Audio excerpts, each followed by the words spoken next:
नमस्कार दोस्तों, आप सभी का अपने चैनल द ऑलराउंडर कोच में स्वागत है, जहां हम बहुत ही आसान तरीके से कई चीजें सीखते हैं। दोस्तों, आप जानते हैं कि आज के समय में अंग्रेजी बोलना कितना महत्वपूर्ण हो गया है। उदाहरण के लिए, अगर हम किसी इंटरव्यू में जाते हैं और इंटरव्यू लेने वाला व्यक्ति अंग्रेजी में बोलना शुरू कर देता है, तो हमारा आत्मविश्वास कम हो जाता है, क्योंकि हमें डर लगता है कि अगर हम अंग्रेजी में बोलते समय कोई गलती करते हैं तो हम इंटरव्यू में फेल हो जाएंगे या सब हम पर हंसेंगे, और इसलिए हम वह रास्ता छोड़ देते हैं। तो क्या वाकई अंग्रेजी बोलना इतना मुश्किल है?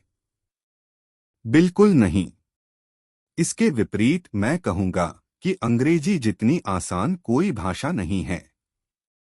अब मुझे अपनी हिंदी में बताइए कि अगर आप पुरुष हैं तो आप क्या कहेंगे कि मैं रोज ऑफिस जाता हूं। अगर कोई महिला कहे कि मैं रोज ऑफिस जाती हूं तो क्या होगा? अब यहाँ ऑफिस जाता हूं और ऑफिस जाती हूं, इन दोनों वाक्यों में अंतर है, क्योंकि जो वाक्य एक पुरुष बोल रहा है वही वाक्य एक महिला भी बोल रही है। यहाँ पुल्लिंग और स्त्रीलिंग के अनुसार बोलने में अंतर है। लेकिन क्या अंग्रेजी में ऐसा है?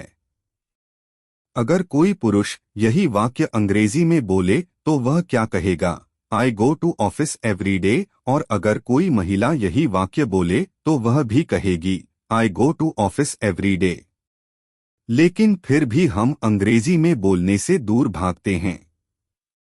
इतना आसान होने के बावजूद हम अंग्रेजी में बोलने से दूर भागते हैं, क्योंकि हमारे मन में एक डर होता है कि मैं अंग्रेजी नहीं बोल सकता, और हम इस डर से छुटकारा नहीं पा सकते, क्योंकि हम कभी उस नजरिए से नहीं सोचते। अब आप देखिए कि हम अपनी रोजमर्रा की बातचीत में कितने अंग्रेजी शब्दों का इस्तेमाल करते हैं। उदाहरण के लिए, आज मैंने एक फोर व्हीलर ली। यहाँ हम आसानी से फोर व्हीलर कह देते हैं। क्या हम चार पहिया वाहन बोलते हैं? एक और उदाहरण लेते हैं। मान लीजिए आज आपकी सैलरी का दिन है, तो क्या आप ऐसा कहते हैं, ओह क्या आज आपको तनख्वाह मिलेगी? नहीं, तो आप आसानी से कहते हैं, क्या आज आपकी सैलरी क्रेडिट होगी?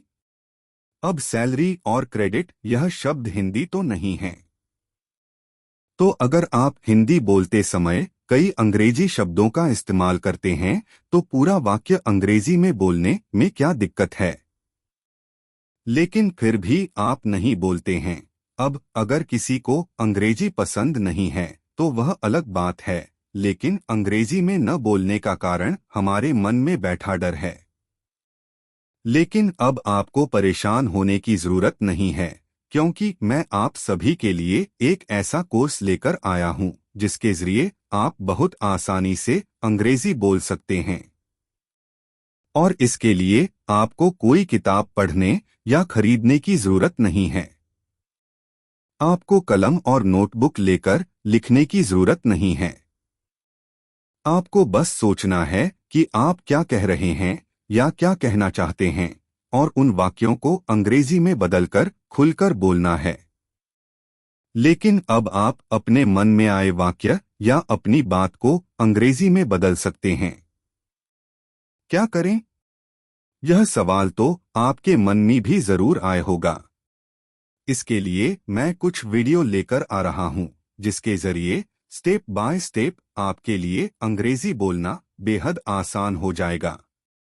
तो चलिए आज के पहले सेशन की शुरुआत बेहद आसान तरीके से करते हैं। तो किसी भी भाषा में बोलते समय टेंस का बहुत महत्व होता है। लेकिन चूंकि हम बचपन से ही अपनी भाषा में बोलते आ रहे हैं, इसलिए हम अक्सर इन वाक्यों को परफेक्ट टेंस में बोलते हैं। इतना परफेक्ट कि जिस वाक्य को हम बोलना चाहते हैं वह उसी टेंस में ही होता है।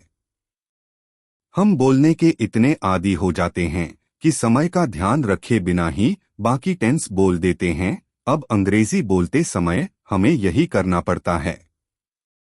लेकिन इसके लिए हमें इन टेंस के बारे में जानना जरूरी है। तो सबसे पहले जानते हैं कि टेंस कितने प्रकार के होते हैं। मुख्य टेंस 3 प्रकार के होते हैं। पास्ट टेंस जिसे हम भूतकाल कहते हैं, प्रेजेंट टेंस जिसे हम वर्तमान काल कहते हैं, और फ्यूचर टेंस जो भविष्य काल है। इनमें से प्रत्येक काल के 4 उपकाल होते हैं जो उपप्रकार हैं। Simple, continuous, perfect, perfect continuous. यहां आपको उपकाल के बारे में स्पष्टता मिलेगी, जैसे simple past tense, continuous past tense, perfect past tense, perfect continuous past tense, simple present tense, continuous present tense, perfect present tense, perfect continuous present tense, simple future tense, continuous future tense, perfect future tense, perfect continuous future tense. अब हम सीख चुके हैं कि काल क्या होते हैं, और हम इन सभी काल को एक एक करके सीखेंगे। तो चलिए अगले वीडियो में मिलते हैं और धारा प्रवाह अंग्रेजी बोलना सीखना शुरू करते हैं।